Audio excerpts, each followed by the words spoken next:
तो देखो वर्क की भी यूनिट जूल होती है और एनर्जी की भी यूनिट जूल होती है। बात समझ में? क्योंकि जब आप वर्क करते हैं तो एनर्जी ही कंज्यूम होती है, ठीक ना? तो वर्क एनर्जी है, एनर्जी वर्क है, दोनों की यूनिट क्या है? सेम। और दोनों का डायमेंशन भी क्या है? सेम। दोनों का डायमेंशन बस समझे?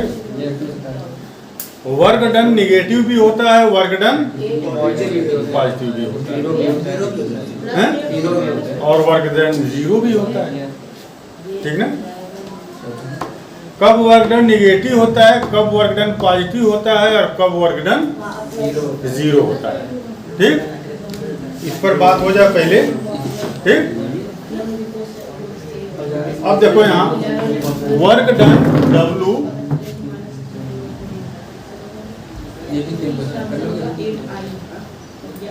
स्केलर क्वांटिटी है कि वेक्टर क्वांटिटी है?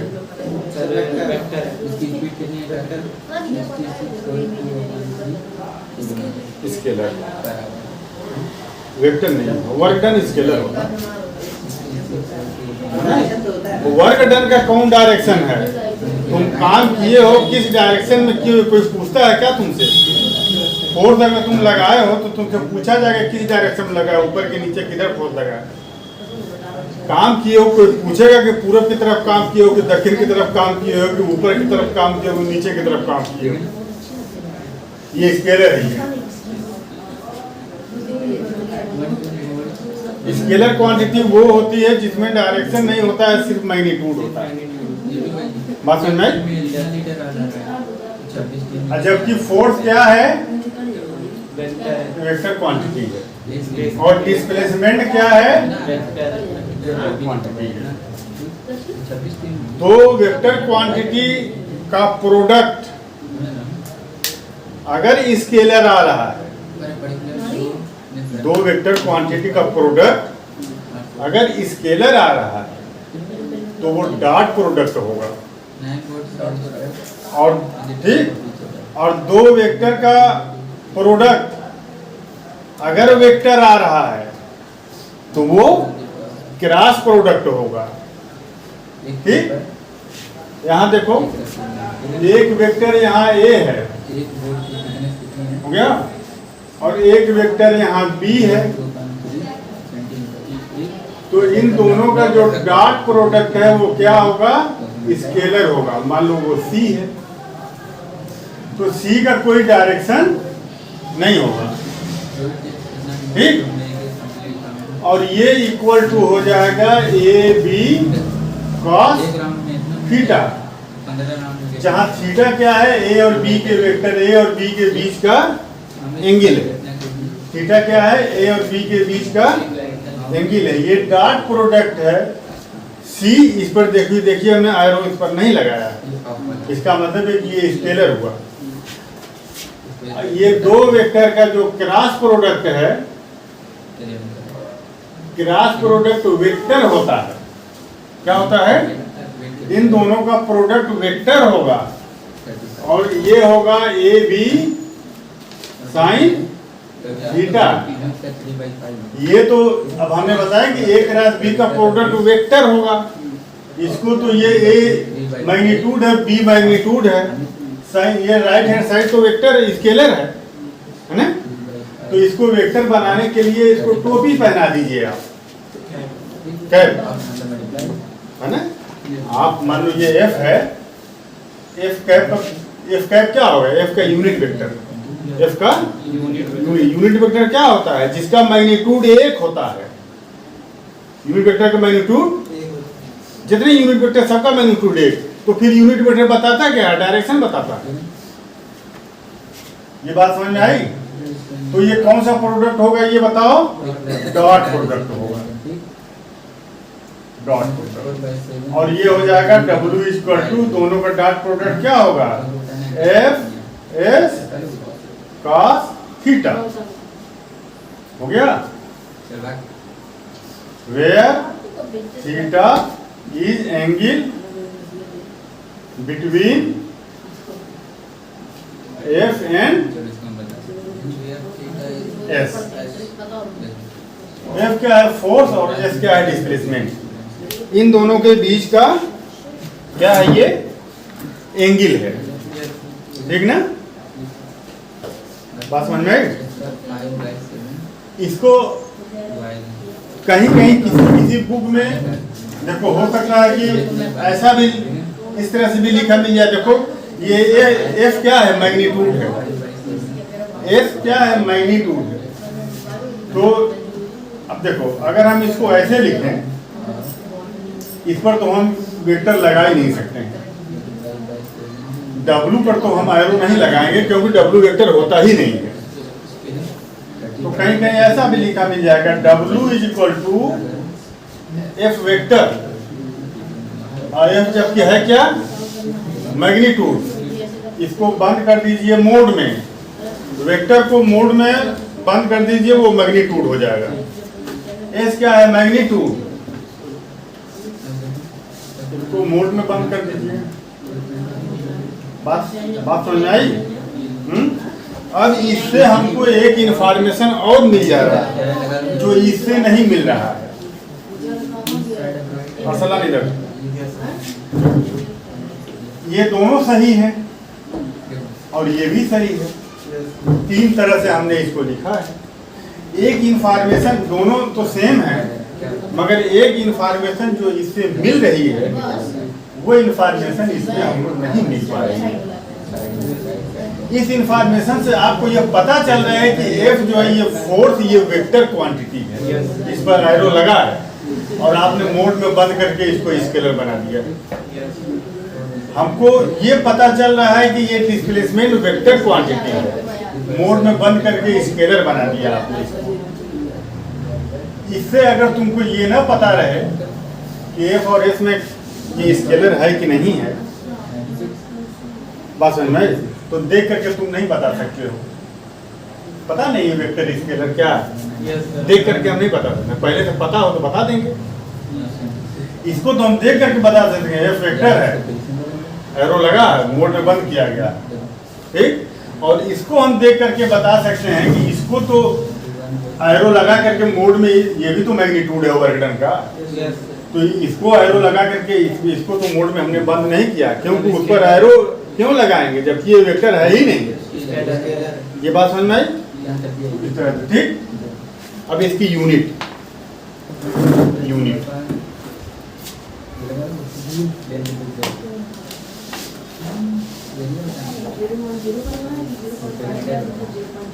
इसकी यूनिट जूल होती है।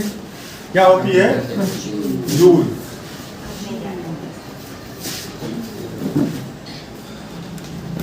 बोलो सिद्धांत, ये क्या लिखा है? जूल। क्या मतलब हुआ इसका? तुम बताओ, तुम बताओ।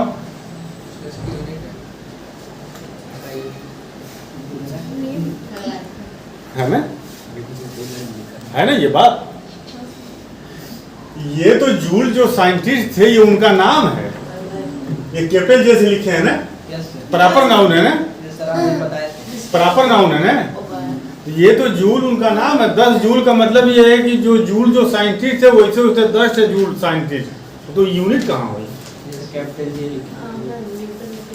बोलो, प्रॉपर नाउन हो गया ना ये। इसको इस्तेमाल से लिखेंगे, क्या लिखेंगे? ठीक। और अगर कैपिटल अगर इस्तेमाल करना है तो खाली जे लिखेंगे, कैपिटल जे बस। ठीक।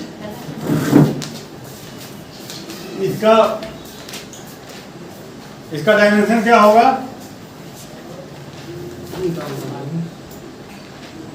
डायमेंशन क्या होगा इसका?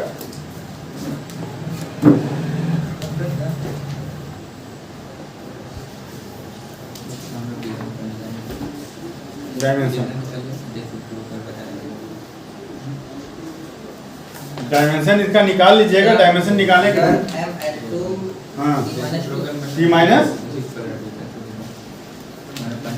तो कैसे निकालेंगे डायमेंशन पता है? हैं? नहीं हैं? ये उसका फॉर्मूला लिखेंगे और उसमें जो है एनर्जी का या वर्क का कोई भी फार्मूला लिख लो, हैं?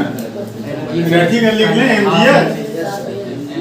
एमजीएच से निकाल दें, तो एनर्जी है ना, एमजीएच नहीं है, तो एम का क्या हो जाएगा, एम का एम हो जाएगा, एम पावर, एम का एम मास है, ठीक, और ये जी एक्सेलरेशन है, मीटर पर सेकंड तो मीटर पर सेकंड स्क्वायर, तो मीटर का एम एल और अब पर सेकंड स्क्वायर, डी का स्क्वायर ऊपर जाएगा -2 और एच का एल, तो एल का 1, एल का 1, एल का 2 और एम और टी का -2।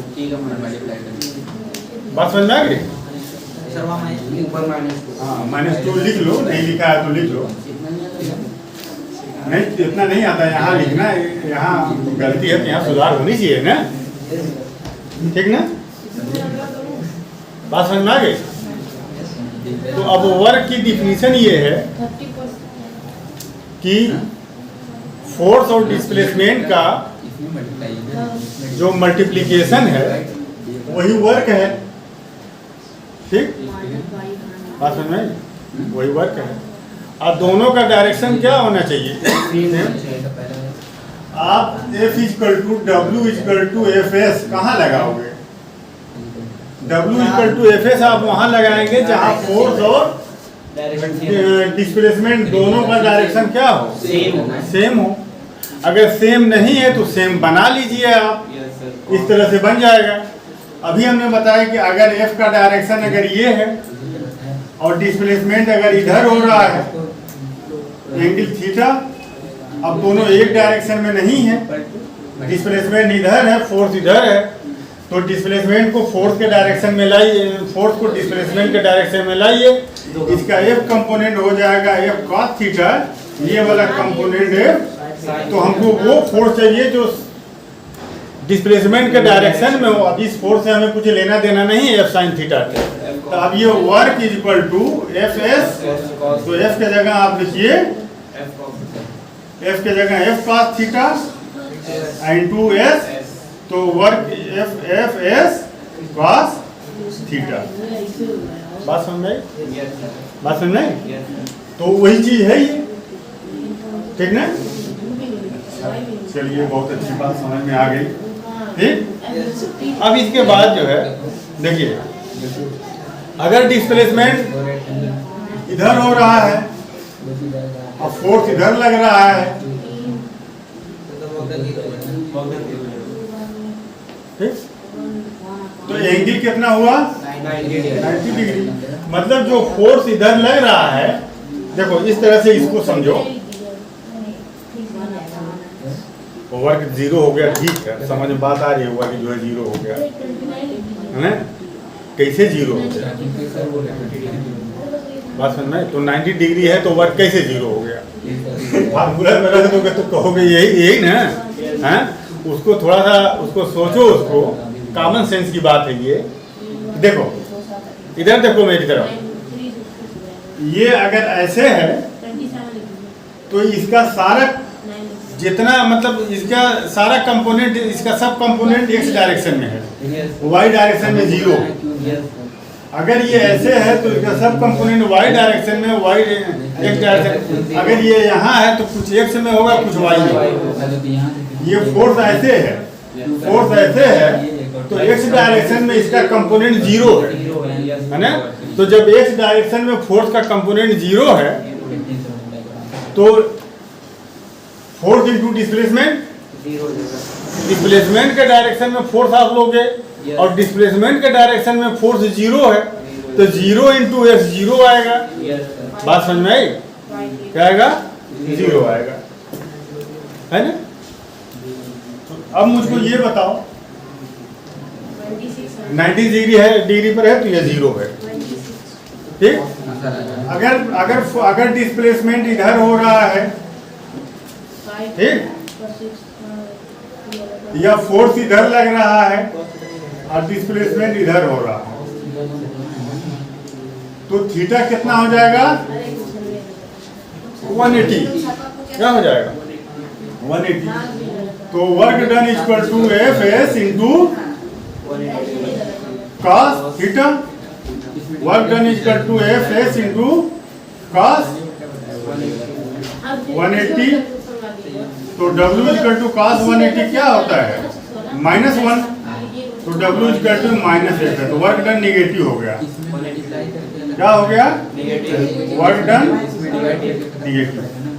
ठीक, तो क्या ये पॉसिबल है क्या कि हम फोर्स इधर लगाएं या डिस्प्लेसमेंट इधर हो? बोलो। तो अगर नहीं सर, तो वर्क डन कभी निगेटिव नहीं होगा। वर्क निगेटिव नहीं होता है, कोई तो कब होता है? पहले से सब उधर जा रही है और वहाँ से वहाँ लगाती है, तो अभी अगर उतना फोर्स नहीं लगाती है वापस इधर आए इधर जा तो उधर ही रही है, हम फोर्स इधर लगा। तुम इधर से दौड़ते हुए जा रहे हो, ठीक, अब तुम इसको पकड़ के खींचने लगे। सुनो पहले बात, है ना? अब ये तुमसे ताकतवर है अगर, तो तुमको ले करके जो है आगे की तरफ बढ़ेगा। तुम फोर्स किधर लगा रहे हो? इधर, और डिस्प्लेसमेंट किधर हो रहा है? तो तुम्हारा वर्क डन जो होगा क्या होगा? तुम्हारा वर्क डन निगेटिव होगा, हो जाएगा ना? तुम किधर फोर्स लगा रहे हो, और जिस पर फोर्स लगा रहे हो उसका डिस्प्लेसमेंट किधर हो रहा है? 180 हो गया, ठीक। तो ये भी वर्क कर रहा है, ये भी फोर्स लगा रहा है तुम्हारे फोर्स के अगेंस्ट, नहीं? और इसका डिस्प्लेसमेंट भी हो रहा है, तो ये फोर्स किधर लगा रहा है? आगे की तरफ, और इसका डिस्प्लेसमेंट किधर हो रहा है? तो इसका वर्क डन क्या होगा? तुम्हारा वर्क डन क्या होगा? नहीं, ठीक। कोई चीज हम ऊपर की तरफ उछाल रहे हैं, या मान लो ऊपर की तरफ हम लेकर के जा रहे हैं, इस पर हम फोर्स किधर लगा रहे हैं? ऊपर। फोर्स किधर लगा रहे हैं? हम इस पर फोर्स ऊपर की तरफ लगा रहे हैं, और डिस्प्लेसमेंट भी क्या हो रहा है? ऊपर की तरफ। तो हमारा वर्क डन क्या होगा? पॉजिटिव होगा, ठीक। वर्क डन बाय ग्रेविटेशन, दो फोर्स लग रहा है, एक फोर्स हम लगा रहे हैं और एक फोर्स जो है ग्रेविटेशनल फोर्स लगा रही है, जमीन नीचे की तरफ लगा रही है। जब फोर्स लग रहा है और डिस्प्लेसमेंट है, तो इसका भी वर्क डन होगा। तो work done by gravitational force, force नीचे की तरफ, डिस्प्लेसमेंट, तो work done by gravitational force क्या होगा? Negative. Work done by you positive. बात समझ में? अब कोई चीज ऊपर से नीचे आ रही है, तो जमीन उसको नीचे की तरफ फोर्स लगा रही है, डिस्प्लेसमेंट भी नीचे, तो work done by gravitational force positive, ठीक ना? ये कंसेप्ट जो है समझ लीजिए। तो निगेटिव पॉजिटिव में बहुत उलझने की जरूरत नहीं है, ठीक ना? तो अगर थीटा, देखो थीटा अगर ये cos थीटा में थीटा अगर 90 से छोटा है, तो वर्क डन क्या होगा? पॉजिटिव। और थीटा अगर 90 से बड़ा है, तो वर्क डन क्या हो जाएगा? निगेटिव हो जाएगा, ठीक। थीटा 90 से छोटा है, तो if theta is smaller than 90, then the work done is positive, and if theta is greater than 90 degree, है ना, 90 degree, then the work done is negative। बात समझ में? तो जो इसमें उतारना उतार लो, फिर हम आगे बढ़े।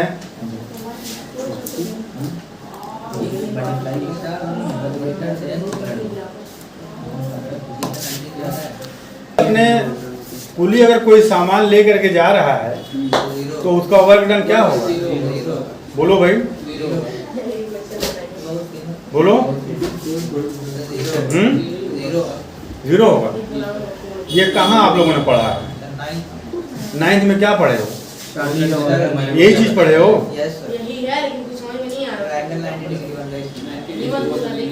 सही। अब तुम लोग ये सोच रहे हो कि यहाँ तक तुम मामला ही उलट जा रहा है। वो बेचारा काम कर रहा है, तो वो काम नहीं कर रहा है। बोलो जी। काम कर रहा है लेकिन सर साइंस के फॉर्मूला नहीं जाते नहीं। नहीं, साइंस ये नहीं कह रही है, तुम लोग साइंस को बदनाम मत करो, साइंस को बदनाम मत करिए। साइंस ये नहीं कह रही है कि कोई काम कर रहा है, काम करके थक जाए या कहा जाए कि वर्क डन जीरो। तो ये तो तुम लोगों का तुम्हारा अपना जो है मिसकंसेप्शन है। फिजिक्स भी नहीं कह रही है, फिजिक्स तो कह रही है कि वो काम होगा, ये तुम लोग कह रहे हो काम नहीं होगा, है ना? लेकर के कुली को जाओ और उसको वापस कर दो, कहो कि काम ही नहीं किए हो तुम, सामान सब उससे जो है काम करा लो, अगर उसको साइंस समझाने लगो उसको, है ना? कि साइंस ये कह रहा है कि तुम काम नहीं किए हो। बताओ वर्क डन जीरो क्यों होगा? तो 90 डिग्री तो मेरे नहीं समझ में आ रहा है कि कहाँ 90 डिग्री हो रहा है।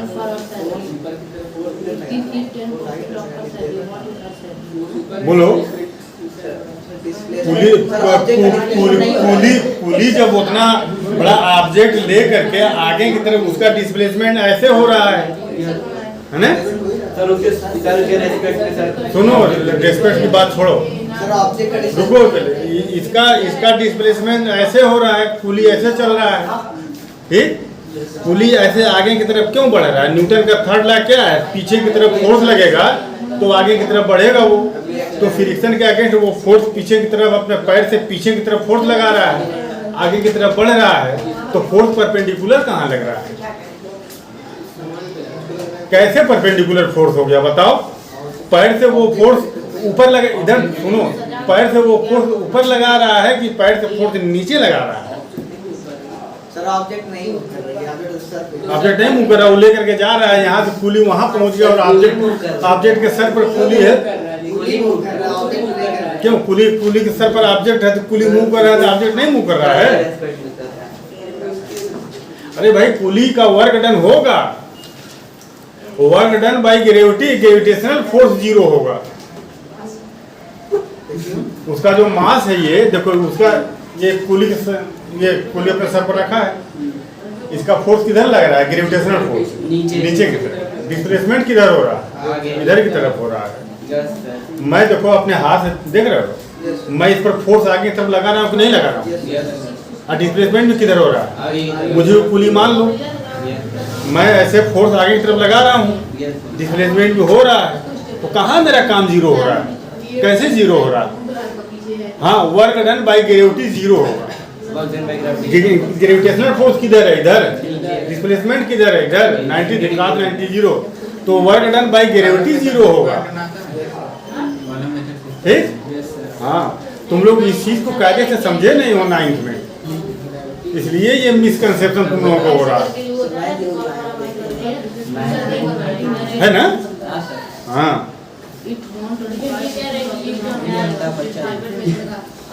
बात समझ में आई? अब देखो यहाँ पर, इसको मैं मिटा दूं।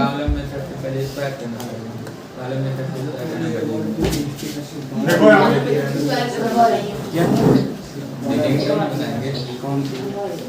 इधर देखो, ये एक ऑब्जेक्ट है, इसके ऊपर रखा हुआ है, इसका मास है 2 kg, या ठीक 2 kg मास है, ठीक है 2 kg ले लो। इस पर फोर्स लगाया जा रहा है 10 न्यूटन, और डिस्प्लेसमेंट यहाँ हो गया 10 मीटर। कितना हो गया? 10 मीटर, ठीक? अब इसमें फोर्स जो है, 2 फोर्स लग रहा है, 2 लोग फोर्स, डिस्प्लेसमेंट तो हो रहा है, फोर्स 2 लोग लगा रहे हैं, तो दोनों का वर्क डन जो है आप देखिए। खाली ये कह देने से काम नहीं चलेगा कि वर्क डन जीरो हो गया, पुली का वर्क डन जीरो हो गया। अरे पुली का वर्क डन कहाँ जीरो हुआ है? देखो यहाँ mg किधर लग रहा है? नीचे की तरफ। फोर्स इधर देखो, फोर्स नीचे की तरफ, ठीक? तो work done by gravitational force कितना होगा? जीरो, क्योंकि डिस्प्लेसमेंट इधर हो रहा है और फोर्स ड्यू टू ग्रेविटी नीचे की तरफ लग रहा है 90 डिग्री, cos 90 जीरो, ये सब जीरो हो गया। WG gravitational work done by, मगर ये वाला जो वर्क डन है जो आप कर रहे हैं वर्क डन बाय मैन, कोई आदमी, ठीक। तो अब ये फोर्स इधर लग रहा है 10 न्यूटन, डिस्प्लेसमेंट इधर है, तो 10 न्यूटन इंटू 10 मीटर, तो 100 न्यूटन मीटर, न्यूटन मीटर को जूल कहते हैं, तो 100 जूल पर हुआ ये, ठीक। तो किसी के इसका वर्क डन 0 है, इसका वर्क डन हो रहा है। आपसे पूछेगा वर्क डन बाई ग्रेविटी, आप लिखेगा 0, ठीक है। हाँ, ये सब मिसकंसेप्शन, ये सब अगर खत्म होगा तभी जो है जान लो कि चैप्टर पढ़ने में मजा आएगा। नीट उठ के जो जब आप तैयारी करेंगे, ठीक ना। अब ये सब कंफ्यूजन लेकर के नीट की जेई की तैयारी करोगे तो कैसे तैयारी होगी बताओ। हाँ, इतना कंफ्यूजन रहेगा तो नीट है जेई की तैयारी कैसे हो पाएगी, नहीं हो पाएगी, ठीक ना। हो गया ये। ठीक उसी तरह से वर्क डन बाय फ्रिक्शन होता है, वर्क डन बाय फ्रिक्शन। अब एक क्वेश्चन जरा लिखो,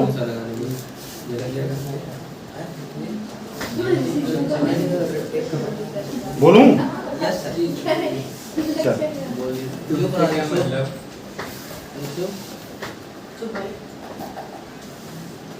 चलिए लिखिए क्वेश्चन। देखो F दिया हुआ है ना, लिखो F equal to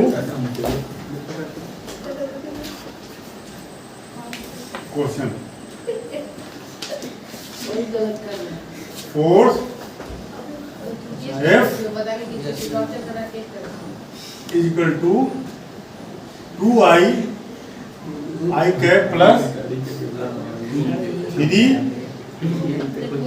J cap minus 4K cap X on a body, X on a body, X on a body and displaces it and इसको वो डिस्प्लेस करता है फ्रॉम कहाँ से, देखो जहां पर ये है उसका कोऑर्डिनेट दिया हुआ है 2, 1, 0, ठीक। तो कोऑर्डिनेट 3 डायमेंशन में coordinate x axis, y axis, z axis, 2, 3, 4, 2, ठीक। Find work done, find work done,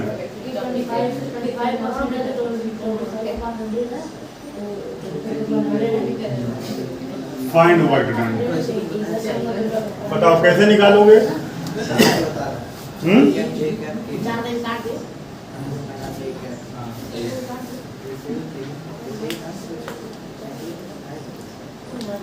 देखो लग जाएगा कि लगा दूं? एक सेकंड,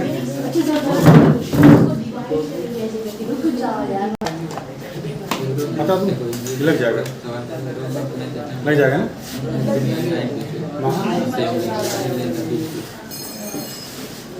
ये फोर्स का ये डायरेक्शन है, फोर्स का ये डायरेक्शन है, ठीक। फोर्स का डायरेक्शन ये क्या है, ये क्या होता है, ये पोजीशन वेक्टर, क्या ये पोजीशन वेक्टर। पहले थोड़ा पोजीशन वेक्टर के बारे में समझ जाओ,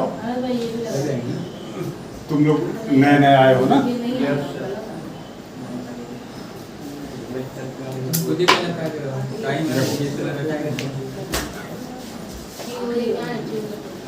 क्या देखो, यहाँ एक पॉइंट है, मान लो इसका कोऑर्डिनेट है 2, 3 और -4। x डायरेक्शन में 2, I डायरेक्शन कौन सा होता है, j डायरेक्शन में क्या है 3, और k z डायरेक्शन में माइनस। ये ओरिजिन को आप इससे मिला दीजिए तो ये जो वेक्टर बनेगा पोजीशन वेक्टर कहलाएगा।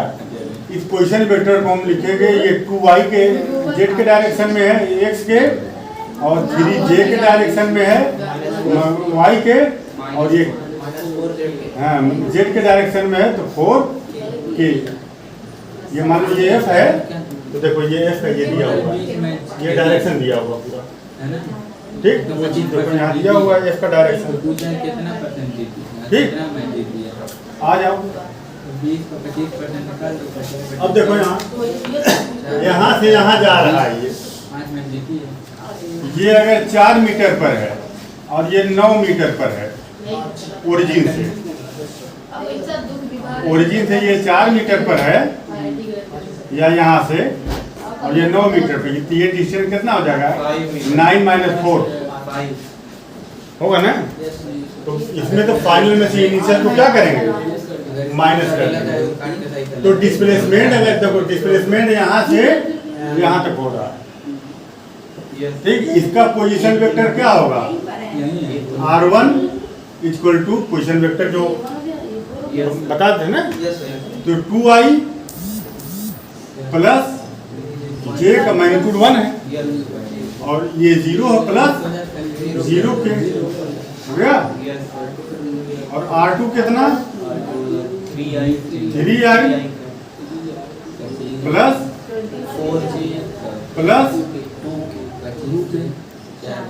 ठीक ना। ये तो डिस्प्लेसमेंट कितना हो जाएगा? यहाँ से यहाँ गया तो इसमें ये माइनस किए थे ना, तो डिस्प्लेसमेंट आपका हो जाएगा displacement R = final minus initial. तो R2 की जगह क्या रखेंगे? 3i plus 4j plus 2k minus 2i plus j plus 0k। तो ये 3i plus 4j plus 2k minus 2i, ये भी माइनस हो जाएगा ना, माइनस 0k। देखो यहाँ पर 3i में से 2i माइनस कर दो, क्या आएगा? 4j में से ये j माइनस कर दो, कितना होगा? 3 में से 2 माइनस कर दिए और 4 में से ये कितना हो जाएगा? Plus 3j। 2k में से 0 माइनस कर दो, तो ये डिस्प्लेसमेंट आ गया और ये फोर्स आ गया ना। तो अब देखो वर्क डन क्या होगा? देखो लिखने का तरीका यही है, जैसे हम लिख रहे हैं ऐसे ही आप लोग लिखिएगा। तो वर्क डन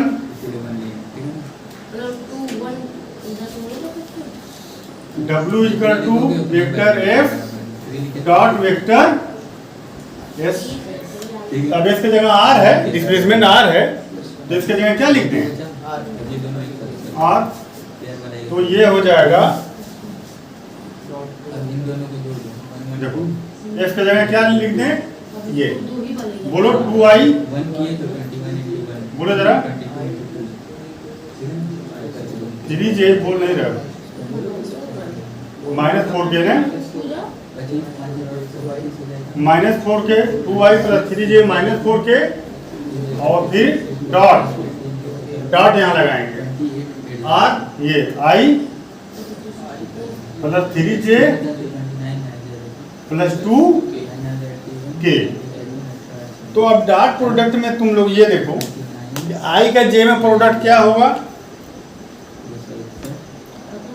i देखो ऐसे है और j कैसे होगा? ऐसे होगा। एंगल कितना बना? 90 डिग्री है ना। तो a डॉट b क्या होता है? a b cos theta. i j क्या होगा? i j cos 90। cos 90 कितना होगा? 0। तो i डॉट j क्या होगा? 0। j डॉट i क्या होगा? 0। i डॉट k क्या होगा? 0। i k के बीच भी एंगल कितना है? 0, ठीक ना। 90 है, 0 बोल रहे हो। हाँ 90, i और k के बीच 90, i डॉट k 0, j और k के बीच एंगल 0, तो j डॉट k 0, ये भी एंगल देखो 0 है। आई डॉट जे के, चलो कोई बात ठीक ना। नहीं। हाँ आई डॉट आई क्या होगा, अब दोनों का डायरेक्शन एक हो गया, आई डॉट आई उतना लगा हो गया ना, दोनों के बीच एंगल 0, तो cos 0 1 होता है। बात समझ में आई? I dot I, A dot B क्या होता है, ए बी cos, ए क्या है, ए का मैग्नीट्यूड, बी क्या है, बी का मैग्नीट्यूड, तो आई का मैग्नीट्यूड 1 इंटू इस आई का मैग्नीट्यूड 1 इंटू cos 90 1 आ गया, आ गया ना। तो आई का आई में देखो, आई का जे में मल्टीप्लाई करने की जरूरत ही नहीं है, वो तो 0 हो जाएगा। आई का के में भी करने की जरूरत नहीं है, आई का आई में करोगे, जे का जे में करोगे, के का के में, बस तो कर लो। यहाँ आई का आई में करोगे, मैग्नीट्यूड से मल्टीप्लाई करते हैं ना, ए डॉट बी क्या होता है, ए बी का है ना। तो देखो यहाँ 2 का करोगे 1 में, इनका मैग्नीट्यूड 1 2 1 जा 2, 3 का 3 में करोगे, 3 3 जा 9, और -4 का 2 में करोगे, -4 2 जा -8, -4 का 2 में कर रहे हो ना, इनका -4 है ना, तो ये कितना हो जाएगा, 11 हो गया ना, इक्वल टू 3 जूल।